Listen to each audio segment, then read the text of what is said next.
ನಾನು ಶಂಕರ್ ಕೋಡ್ಲಾ ಅಂತೇಳಿ ಸಮಾಜ ಸೇವಕನು ಮತ್ತು ಕರ್ನಾಟಕದ ರಾಜ್ಯದ ವಲಿಯ ಮಾದಿಗ ಡೋರ ಸಮಗಾರ ಈ ಎಲ್ಲ ಸಮಾಜದ ಅಧ್ಯಕ್ಷರಾಗಿ ಸೇವೆ ಸಲ್ಲಿಸ್ತಾ ಇದ್ದೀನಿ. ಈ ಸಂದರ್ಭದಲ್ಲಿ ಸನ್ಮಾನ್ಯ ಮಾಜಿ ಮುಖ್ಯಮಂತ್ರಿಗಳಾದ ಸಿದ್ದರಾಮಯ್ಯನವರು ಜಾತಿ ಕಲಹಗಳನ್ನು ಹಚ್ಚಿ ಲಿಂಗಾಯತರನ್ನು ಒಡೆದು ಹಾಕಿದರು, ಜಾತಿಗಳ ಜಗಳ ಹಚ್ಚಿದರು, ಪರಿಶಿಷ್ಟ ಜಾತಿ ಜನಾಂಗರಿಗೆ ಜಗಳ ಹಚ್ಚಿದರು, ಕುರುಬ ಕಬ್ಲಿಗರಿಗೂ ಜನಾಂಗದವ್ರು ಜಗಳ ಹಚ್ಚಿದರು. ಈ ರೀತಿಯಾಗಿ ಅನೇಕ ರೀತಿಯಿಂದ ಕರ್ನಾಟಕದಲ್ಲಿ ಗೊಂದಲ ಉಂಟಾಗಿರೋದ್ರಿಂದ ಜನರಿಗೆ ಒಬ್ಬರ ಮೇಲೂ ವಿಶ್ವಾಸ ಇಲ್ಲಾರ್ದಂಥ ಪರಿಸ್ಥಿತಿ ಉಂಟಾಗಿರೋದರಿಂದ ಮತ್ತು ಭಾರತ ದೇಶದಲ್ಲಿ ಪ್ರಧಾನಮಂತ್ರಿಗಳು ಭಾರತ ದೇಶಕ್ಕೆ ಅನ್ಯಾಯ ಮಾಡಿರ್ತಕ್ಕಂಥ ಸಂಗತಿಯನ್ನು ಪ್ರತಿಯೊಬ್ಬರಿಗೆ ಮತ್ತು ಟಿ ವಿಯಲ್ಲಿ ನೋಡ್ತಾ ಇದ್ದೀರಿ. ಅಲ್ಲಿಯೂ ಸಹ ಪ್ರತಿಯೊಬ್ಬನಿಂದ GST KCSG ಇವೆಲ್ಲ ಟ್ಯಾಕ್ಸ್ಗಳನ್ನು ಪ್ರತಿಯೊಬ್ಬ ಮಾನವನಿಗೆ ಹಾಕಿ ಸುಖಜೀವನವಾಗಿ ಬಾಳತಕ್ಕಂಥ ಶಕ್ತಿ ಸರ್ಕಾರದಲ್ಲಿ ಇಲ್ಲದೇ ಇರುವುದರಿಂದ ನಾವು ಈ 2-3 ತಿಂಗಳಿಂದ ಅಲ್ಲಲ್ಲಿ ಜಿಲ್ಲೆಯಲ್ಲಿ ಸಭೆಗಳನ್ನು ಸೇರಿ ನಮ್ಮದೇ ಆದಂಥ ಒಂದು ಪಕ್ಷವನ್ನು ಕಟ್ಟಬೇಕು. ಆ ಪಕ್ಷದಿಂದ ಸರ್ವ ಜನರಿಗೆ ಸರ್ವ ಮಾನವರಿಗೆ ಸಮಪಾಲು ಸಮಬಾಳು ಕೊಡ್ತಕ್ಕಂಥ ಒಂದು ಶಕ್ತಿನ ನಾವು ತರಬೇಕೆಂಬ ದೃಷ್ಟಿಯಿಂದ ಜಿಲ್ಲೆಗಳ ಪ್ರವಾಸ ಮಾಡಿದ ನಂತರ ಒಂದು ಪಕ್ಷ ನಿರ್ಮಾಣ ಮಾಡಲು ಒಂದು ಹೆಸರನ್ನು ಸೂಚಿಸಲಾಯಿತು. ಅದು ಜೈ ಜಗಜೀವನ್ ರಾಮ್ BR ಅಂಬೇಡ್ಕರ್ ಅವರ ರಾಷ್ಟ್ರಪಕ್ಷ. ಜೈ ಜಗಜೀವನ್ ರಾಮ್ BR ಅಂಬೇಡ್ಕರ್ ಅವರ ರಾಷ್ಟ್ರಪಕ್ಷ ಅಂಥೇಳಿ ಒಂದು ಹೆಸರನ್ನು ನಿರ್ಮಾಣ ಮಾಡಿದ್ದೇವೆ. ಈ ಹೆಸರಿನಲ್ಲಿ ಪ್ರತಿಯೊಬ್ಬ ಜಾತಿಯವರು ಇದಕ್ಕೆ ಸದಸ್ಯರನ್ನಾಗಿ ಮಾಡಿಕೊಳ್ಳಬೇಕು. ಸದ್ಯದಲ್ಲಿ ಅಡಕ್ ಕಮಿಟಿ ಅಂತ ಮಾಡಿದ್ದೇವೆ. ಈಗ ಸನ್ಮಾನ್ಯ ಶ್ರೀ ದೇಶಪಾಂಡೆ ಇವರು ಉಪಾಧ್ಯಕ್ಷರಾಗಿದ್ದಾರೆ, ಬ್ರಾಹ್ಮಣರಲ್ಲಿ ಪ್ರಧಾನ ಕಾರ್ಯದರ್ಶಿ ಆಗಿದ್ದಾರೆ. ಮತ್ತು ಇವರು K ಸಂಜೀವಪ್ಪ ಅಂತೇಳಿ ಬ್ಯಾಕ್ವರ್ಡ್ನಲ್ಲಿ ಉಪಾಧ್ಯಕ್ಷರಾಗಿದ್ದಾರೆ. ಇನ್ನು ನಾನಾ ರೀತಿಯಲ್ಲಿ ಎಲ್ಲ ಜಾತಿಯ ಜನಾಂಗದ ಒಂದು ಅಡಕ್ ಕಮಿಟಿ ಮಾಡಿದ್ದೇವೆ. ತದನಂತರ ನಾವು ಈ ಪಕ್ಷವನ್ನು ಬಲಪಡಿಸಲು ಒಳ್ಳೆಯ ಸಭೆಯನ್ನು ಮಾಡಿ ಪ್ರತಿಯೊಂದು ಸಮಾಜದಲ್ಲಿ ಒಂದು 100 ಜನರನ್ನು ಸಂಘಟನೆ ಮಾಡಿ ಒಂದು ಪಕ್ಷವನ್ನು ನಿರ್ಮಾಣ ಮಾಡಲು ಅಂತೇಳಿ ತೀರ್ಮಾನ ತಗೊಂಡಿದ್ದೇವೆ. ಈ ತೀರ್ಮಾನವನ್ನು ಸರ್ವಸಾಧಾರಣ ಈ ಪತ್ರಿಕಾಗೋಷ್ಠಿಯಲ್ಲಿ ನಾವು ಈಗಾಗಲೇ ಕೊಟ್ಟಿದ್ದೀವಿ. ಕರ್ನಾಟಕದಲ್ಲಿ ಪರಿಶಿಷ್ಟ ಜಾತಿ ಪರಿಶಿಷ್ಟ ಪಂಗಡಿಗೆ ಸಿದ್ದರಾಮಯ್ಯನವರು ಸಂಪೂರ್ಣ ಅನ್ಯಾಯ ಅತ್ಯಾಚಾರ ಮಾಡಿರುವುದರಿಂದ ಅದು ಹೇಗಂದರೆ ಸಮಾಜ ದುಡ್ಡನ್ನು 18% ವಿಶೇಷ ಯೋಜನೆ ಘಟಕವನ್ನು ದುರುಪಯೋಗ ಮಾಡಿಕೊಂಡರು. ಆಮೇಲೆ ಪರಿಶಿಷ್ಟ ಜಾತಿ ಜನಾಂಗದ ಶಿಕ್ಷಣ ಸಂಸ್ಥೆಗಳನ್ನು ಮುಚ್ಚಿ ಹಾಕಿದರು. ನಾನಾ ರೀತಿಯಲ್ಲಿ ತೊಂದರೆ ಕೊಟ್ಟಿರೋದ್ರಿಂದ ಈ ಸಮಾಜವು ನಾವೆಲ್ಲ ಒಂದಾಗಬೇಕು, ಭಾರತ ದೇಶದಲ್ಲಿ ಹಿಂದೂಗಳೆಲ್ಲ ನಾವೆಲ್ಲ ಒಂದಾಗಬೇಕು, ಎಲ್ಲರೂ ಒಂದಾಗಿ ನಾವು ಒಂದು ಒಳ್ಳೆಯ ಪಕ್ಷವನ್ನು ನಿರ್ಮಾಣ ಮಾಡಬೇಕು ಅಂತ ದೃಷ್ಟಿಯಿಂದ ನಾವು ಜೈ ಜಗಜೀವನ್ ರಾಮ್ BR ಅಂಬೇಡ್ಕರ್ ಪಕ್ಷವನ್ನು ಕಟ್ಟಿದ್ದೇವೆ. ಆ ಕಟ್ಟಿದ ನಡವಳಿಕೆಗಳು ಸದ್ಯದಲ್ಲಿ ನಾವು ಸದಸ್ಯರನ್ನು ಎಂಥವರು ಮಾಡಬೇಕು, ಯಾವ ರೀತಿಯಿಂದ ಮಾಡಬೇಕು ಎಂಬುದನ್ನು ಒಂದು ತೀರ್ಮಾನಕ್ಕೆ ಬಂದಿದ್ದೇವೆ. ಜೈ ಜಗಜೀವನ್ ರಾಮ್ BR ಅಂಬೇಡ್ಕರ್ ರಾಷ್ಟ್ರೀಯ ಪಕ್ಷ ಕಟ್ಟಬೇಕಾದ್ರೆ ಪಕ್ಷದಲ್ಲಿ ಸೇರ್ಪಡೆಯಾಗುವ ಅಭ್ಯರ್ಥಿಗಳು ಸ್ಥಾನಗಳು ಯಾವ ರೀತಿಯಿಂದ ಇರಬೇಕಂತೇಳಿ ನಾವು ತೀರ್ಮಾನ ತಗೊಂಡೇವೆ. ಮೊದಲನೇ ಆದ್ಯತೆ ಸ್ಥಾನ ನಿವೃತ್ತಿ IAS ಮತ್ತು IPS ಅಧಿಕಾರಿಗಳಿಗೆ ಸದಸ್ಯತ್ವ ಕೊಡಲಾಗುತ್ತದೆ. ಎರಡನೇದಾಗಿ ಆದ್ಯತೆ ವೈದ್ಯರು, ನ್ಯಾಯವಾದಿಗಳು ಮತ್ತು ಪತ್ರಿಕಾ ಉದ್ಯಮ ಮತ್ತು ಸಂಪಾದಕರು ಅನುಭವವುಳ್ಳ ವರದಿಗಾರರನ್ನು ತೆಗೆದುಕೊಳ್ಳಲು ತೀರ್ಮಾನಿಸಲಾಗಿದೆ. ಮೂರನೇದಾಗಿ ನಿವೃತ್ತಿ KS ಅಧಿಕಾರಿಗಳು ಹಾಗೂ ವಿವಿಧ ಪದವೀಧರರಿಗೆ ಕೊಡಲಾಗಿದೆ. ನಾಲ್ಕನೇದು ಆದ್ಯತೆ ಲ್ಯಾಂಡ್ಲಾರ್ಡ್ ಮತ್ತು ಕಂಪನಿ ಮಾಲೀಕರಿಗೆ ಮತ್ತು ಹಾಗೂ ವಿವಿಧ ಸಂಘಗಳ ಅಧ್ಯಕ್ಷರು ಮತ್ತು ಪ್ರಧಾನ ದರ್ಶಿಗಳಿಗೆ ಸದಸ್ಯತ್ವ ಕೊಡಲಾಗಿದೆ.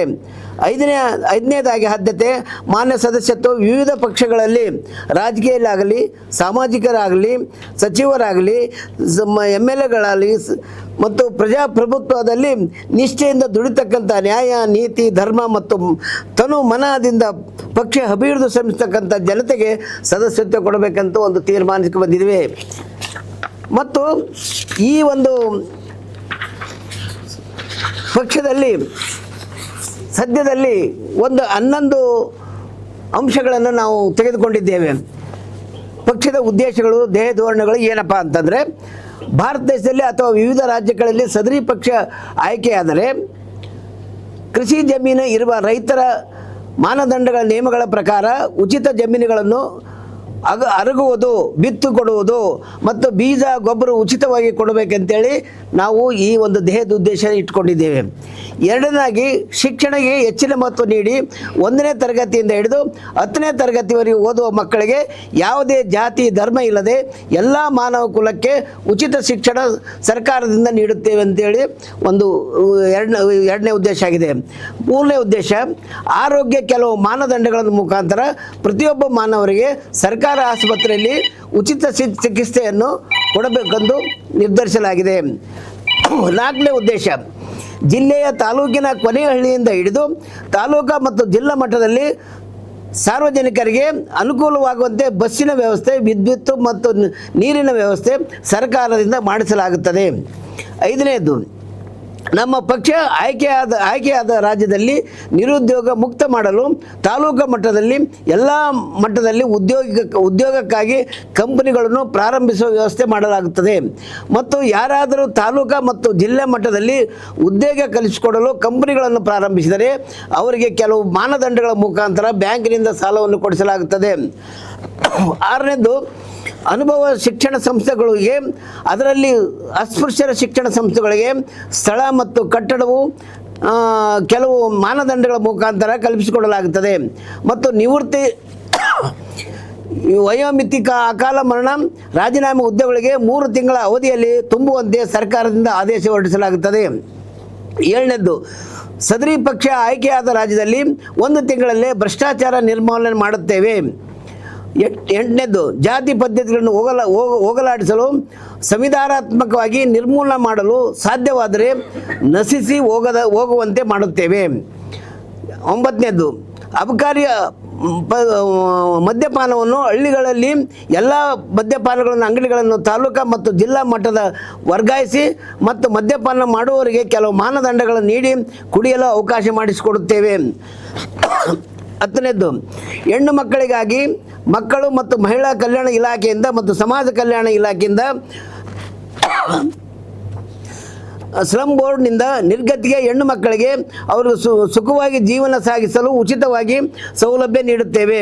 ಮತ್ತು ಕಡ್ಡಾಯವಾಗಿ ಹೆಣ್ಣು ಮಕ್ಕಳಿಗೆ ಶಿಕ್ಷಣ ಹೆಚ್ಚಿನ ಸಹಾಯ ಸೌಲಭ್ಯಗಳನ್ನು ನೀಡಲಾಗುತ್ತದೆ.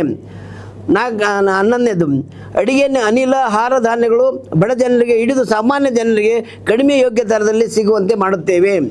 ಇನ್ನು ನಾನಾ ರೀತಿಯಲ್ಲಿ ನೆಕ್ಸ್ಟ್ ಸಭೆಯಲ್ಲಿ ಏನು ತೀರ್ಮಾನ ಆಗ್ತದೆ ಆ ತೀರ್ಮಾನದ ಪ್ರಕಾರ ಈ ಸಂಘಟನೆಯನ್ನು ಮಾಡಲು ತೀರ್ಮಾನಿಸಿದ್ದೇವೆ.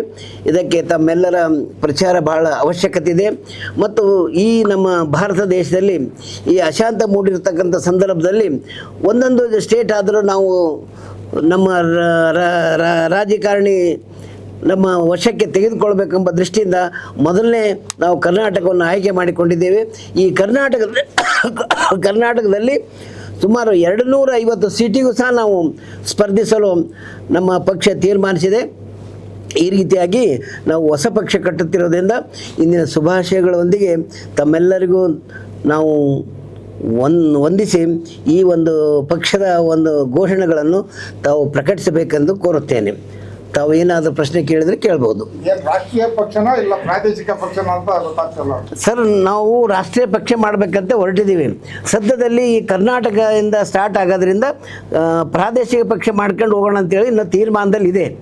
ಇನ್ನು ಚರ್ಚೆಗಳಲ್ಲಿ ನಡೆದಿದೆ. ಇನ್ನು ಪ್ರಣಾಳಿಕೆಗಳು ನೋಡಿದ್ವಿ, ಇತರ ಪಕ್ಷಗಳಿಗೂ ಸೇಮ್ ಪ್ರಣಾಳಿಕೆ ಇದೆ. ವಿಶೇಷವಾಗಿ ಏನಾನ ಅಳವಡಿಸ್ಕೊಳ್ಳೋ ನಿಟ್ಟಿನಲ್ಲಿ ಏನು ಇದೆ ಸರ್, ಅಳವಡಿಸ್ಕೋದು ಇದೆ. ಎರಡು ಇಂಪಾರ್ಟೆಂಟ್ ಭಾರತ ದೇಶದಲ್ಲಿ, ಒಂದು ಜಾತಿ ನಿರ್ಮೂಲನೆ, ಒಂದು ಭ್ರಷ್ಟಾಚಾರ. ಇವು ಭಾಳ ಇಂಪಾರ್ಟೆಂಟ್. ನೀವು ಹೇಗೆ ಮಾಡ್ತೀರಿ ಅಂತ ಕೇಳಿದ್ರೆ ನಾನು ಉತ್ತರ ಹೇಳ್ತೀನಿ. ಭ್ರಷ್ಟಾಚಾರ ನಿರ್ಮೂಲನೆ ಮಾಡಬೇಕಾದ್ರೆ ಯಾವನು ಲಂಚ ಕೊಡ್ತಾನ, ಯಾವನು ಲಂಚ ತಗೋತಾನ, ಲಂಚ ತಗೋ ಅಧಿಕಾರಿಗಳಿಗೂ ಡಿಸ್ಮಿಸ್, ನೋಟ್ಸ್ ಸಸ್ಪೆಂಡ್. ಯಾವ ಲಂಚ ಕೊಡ್ತಾನ ಅವನಿಗೆ 3 ತಿಂಗಳು ಸದಾ. ಈ ರೀತಿಯಿಂದ ಆದರೆ ಭ್ರಷ್ಟಾಚಾರ ನಿರ್ಮೂಲನೆ ಆಗ್ಬೋದು ಅನ್ನೋದು ನಮ್ಮ ಅಭಿಪ್ರಾಯ. ಸರ್, ಎಲ್ಲ ಪಕ್ಷಗಳಿಂದ ನಿಮ್ಮ ಜೈ ಜಗಜೀವನ್ ರಾಮ್ ಅಂಬೇಡ್ಕರ್ ಪಕ್ಷ ಹೇಗೆ ವಿಭಿನ್ನವಾಗಿ ಕಾರ್ಯನಿರ್ವಹಿಸಿ? ಏನಂತಾರೆ ಸರ್, ಕೇಳ್ತಾ ಇಲ್ಲ. ಹೆಂಗೆ ಅವರಿಗಿಂತ ಭಿನ್ನವಾಗಿದೆ? ಭಾಳ ಭಿನ್ನವಾಗಿದೆ ಸರ್. ಅವ್ರ ಪಕ್ಷಕ್ಕೆ ನಮ್ಮ ಪಕ್ಷಕ್ಕೆ ಭಾಳ. ನಮ್ಮ ಪಕ್ಷದಿಂದ ಪ್ರತಿಯೊಬ್ಬ ಮಾನವನು ಸುಖವಾಗಿ ಸಂಸಾರವಾಗಿ ಬದುಕ್ತಕ್ಕಂಥ ಯೋಜನೆಗಳು ನಮ್ಮಲ್ಲಿದೆ. ಪ್ರತಿಯೊಬ್ಬ ಮಾನವ, ಒಂದೇ ಮಾನವಲ್ಲ. ಮತ್ತು ಜಾತಿ ನಿರ್ಮೂಲನೆ ಮಾಡ್ಲಿಕ್ಕೂ ಒಂದೇ ಒಂದು ಪಾಯಿಂಟ್ಸ್ ನಮ್ಗೆ. ಜಾತಿ ನಿರ್ಮೂಲನೆ ಮಾಡುವಾಗ ನಾವು ಯಾವ ಸರ್ಟಿಫಿಕೇಟ್ನಲ್ಲಿ ಜಾತಿಗಳು ಹಾಕೋದಿಲ್ಲ. ಹೆಣ್ಣು ಗಂಡು ಇಂಡಿಯಾ, ಹೆಣ್ಣು ಗಂಡು ಇಂಡಿಯಾ, ಈ ರೀತಿಯಿಂದ ನಾವು ಮಾಡಬೇಕಂತ ಉದ್ದೇಶ ಇಟ್ಕೊಂಡಿದ್ದೀವಿ. ಆ ರೀತಿಯಿಂದ ಮಾಡಿದ್ರೆ ಜಾತಿ ಅಲ್ಲ ಆಟೋಮೆಟಿಕ್.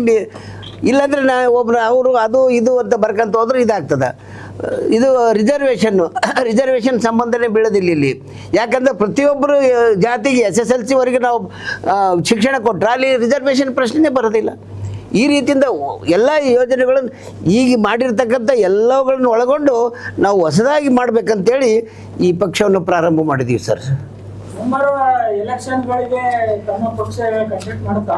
ಎಸ್, 250 ಕರ್ನಾಟಕದಲ್ಲಿ 250ಕ್ಕೆ 250 ಮಾಡ್ತೀವಿ ಸರ್. ಹಾಂ ಸರ್. ಸರ್, ಬೇಕಾದಷ್ಟು ಗ್ರ್ಯಾಜುಯೇಟ್ಸ್ ಇದ್ದಾರೆ. IAS, retired IAS, retired IPS, ನ್ಯಾಯವಾದಿಗಳು, ನ್ಯಾಯಾಧೀಶರು ಎಲ್ಲರೂ ಇದ್ದಾರೆ. ಎಲ್ಲರನ್ನ ಒಳಗೊಂಡೇ ನಾವು ಮಾಡ್ತಾಯಿದ್ದೀವಿ. ಎಲ್ಲ ಯಾವುದೇ ಮಾಡಿದ್ರೆ ಅನ್ಪಡ್ಗಳಿಗೆ ಯಾರಿಗೂ ಕೊಡೋದಿಲ್ಲ. ಹಾಂ, ಕರ್ನಾಟಕದ ವಿಧಾನಸಭಾ ಕ್ಷೇತ್ರಗಳಿರೋದು 220 ಅದೇ 225 ಈಗ ಒಂದು ಪಕ್ಷ ಸಂಘಟನೆ ಅಂದ್ರೆ ಒಂದು ರೆವಿನ್ಯೂ, ಅದಕ್ಕೆ ಸೋರ್ಸ್, ನಿಮ್ಮ ಪಕ್ಷದ ಸೋರ್ಸ್ ಏನು ಸರ್? ಪಬ್ಲಿಕ್ಕಿಂದ ನಾವು ತಗೋತೀವಿ, ನಮ್ಮಿಂದ ಸ್ವಲ್ಪ ಹಾಕ್ತೀವಿ. ಯಾವ ರೀತಿ ಪಬ್ಲಿಕ್ಕಿಂದ? ಕಾಂಟ್ರಿಬ್ಯೂಷನ್ ಕೊಡ್ತಾರೆ. ಈಗ ನಮ್ಮ ಪಕ್ಷ ಕಟ್ತೀವಿ ಅಂದ್ರೆ ತಮ್ಮಂಥ ದೊಡ್ಡ ಕಂಪನಿಯವರು ಇವರು ನಮ್ಮ ಕಾಂಟ್ರಿಬ್ಯೂಷನ್ ತಗೋತೀವಿ. ಅಲ್ಲ, ಈಗ ಜನಸಾಮಾನ್ಯರು ಪಕ್ಷದಿಂದ ಏನಾದ್ರು ಕೇಳ್ತಾರೆ, ಪಕ್ಷಕ್ಕೆ ಮಾಡೋಂಥವ್ರು ಯಾರು ಇಲ್ಲ. ಪಕ್ಷದಿಂದ ತಗೊಳಕ್ಕಿರ್ತಾರೆ, ಪಕ್ಷಕ್ಕೆ ಯಾರು ಮಾಡೋದಿಲ್ಲ ಸರ್. ನಾವು ಪಕ್ಷದಿಂದ ಕೊಡ್ತೀವಿ, ಪಕ್ಷಕ್ಕೆ ಬೇರೆಯವರಿಂದ ಯಾವ ತಗೋದಿಲ್ಲ. ಆದ್ರೆ ನಮ್ಮ ಪಕ್ಷ ಆ ರೀತಿಯಿಂದ ಫೈನಾನ್ಸ್ ಸಂಘಟನೆಗೂ ವ್ಯವಸ್ಥೆ ಮಾಡಿದ್ದೀವಿ ನಾವು.